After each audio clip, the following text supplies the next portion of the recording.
Global setup સમજીએ સહયોગી નીરજ કંસારા પાસેથી. ગુડ મોર્નિંગ નીરજ, કઈ રીતે આજે વૈશ્વિક બજારો તરફથી સંકેત છે?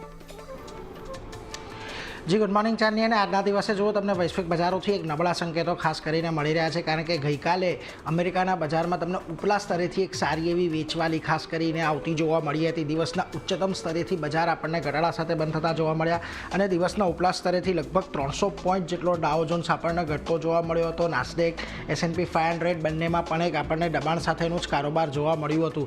હવે આપણે એક ખાલી એ જોઈ લઈએ કે કયા ઇન્ડાઇસીસ ઉપરના સ્તરેથી કેટલા ઘટ્યા હતા. ખાસ કરીને ડાઉ જોન્સ જો ઉપરના સ્તરેથી આપણને 300 પોઈન્ટ જેટલો ખાસ કરીને ઘટતો દેખાયો. S&P 500 ઉપલા સ્તરેથી 50 પોઈન્ટ જેટલો ઘટતો દેખાયો અને નાસ્ડેકની અંદર પણ ઉપલા સ્તરેથી લગભગ 200 પોઈન્ટનો ઘટાડો આપણને ગઈકાલના દિવસમાં આવતો જોવા મળ્યો છે. એટલે તમામ જગ્યાએ અહીંયા ઉપલા સ્તરેથી દબાણ આવતું જોવા મળ્યું. ખાસ કરીને અમેરિકાના બજારોની અંદર ટ્રિપલ વીચિંગ ડે હતો, જેને કારણે ગઈકાલે આપણને બજારની અંદર દબાણ આવતું જોવા મળ્યું. $4.5 ટ્રિલિયન કોન્ટ્રાક્ટ ગઈકાલે એક્સપાયર થઈ રહ્યા હતા અને એને કારણે આપણને મોટું દબાણ ખાસ કરીને અમેરિકાના બજારમાં આવતું જોવા મળ્યું. ટ્રિપલ વીચિંગ શું હોય છે ખાસ કરીને પહેલાં એ સમજી લઈએ તો ઇન્ડેક્સ ફ્યુચર્સ, ઓપ્શન્સ અને સ્ટોક ફ્યુચર્સ આ ત્રણેયની એક્સપાયરી એક દિવસે થાય એને ટ્રિપલ વીચિંગ કહેવામાં આવે છે. અને અમેરિકાના બજારમાં માર્ચ, જૂન, સપ્ટેમ્બર, ડિસેમ્બર આ ત્રીજા શુક્રવારે ખાસ કરીને ટ્રિપલ વીચિંગ કરવામાં આવે છે, એટલે એના પર એક ખાસ ધ્યાન રાખવાનું છે. આ ઉપરાંત તમને એક્સેન્ચરના શેરની અંદર ગઈકાલે દબાણ આવતું જોવા મળ્યું, જેમાં Q2માં પરિણામ બાદ લગભગ 7% જેટલો આપણને આ જે એક્સેન્ચરનો શેર છે એ ઘટતો જોવા મળ્યો. FY25માં જે સેલ્સ ગ્રોથ છે એ ગ્રોથ ગાઈડન્સ અહીંયાથી તેમણે ખાસ કરીને વધાર્યું છે. ગાઈડન્સ પહેલાં 4 થી 7% હતું, જે વધારીને હવે 5 થી 7% કર્યું છે. US સરકાર સાથે જે કન્સલ્ટન્સીનું કામ હતું એ ધીમું પડી રહ્યું છે અને ડોજ બાદ કન્સલ્ટન્સી કામ અહીંયાથી ધીમું પડી રહ્યું છે એવું ખાસ કરીને અહીંયાથી કંપનીના CEO જુલી સ્વીટનું કહેવું છે. એટલે એના પર એકવાર ખાસ નજર રાખવાની છે.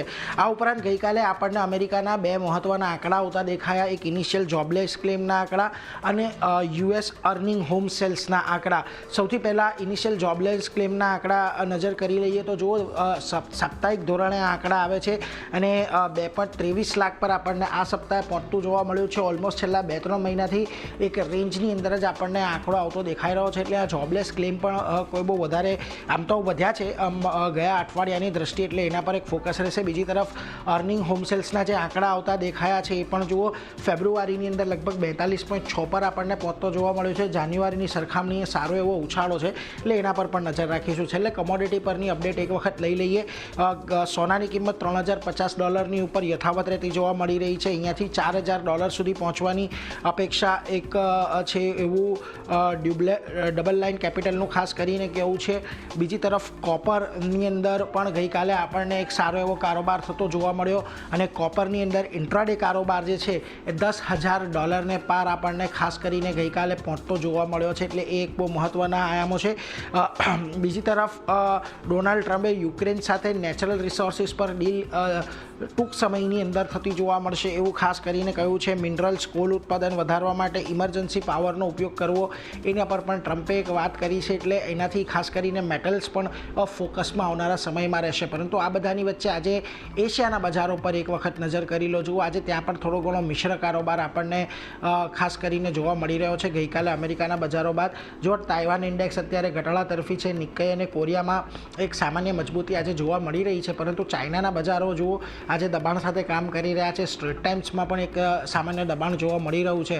પરંતુ ગઈકાલે આપણે એક બહુ સારી તેજી સાથે એક્સપાયરી ખાસ કરીને જોઈ હતી. 23,200ની ઉપર ગયા હતા કેશ લેવલ પર, પરંતુ નીચે આવીને બંધ થયા હતા.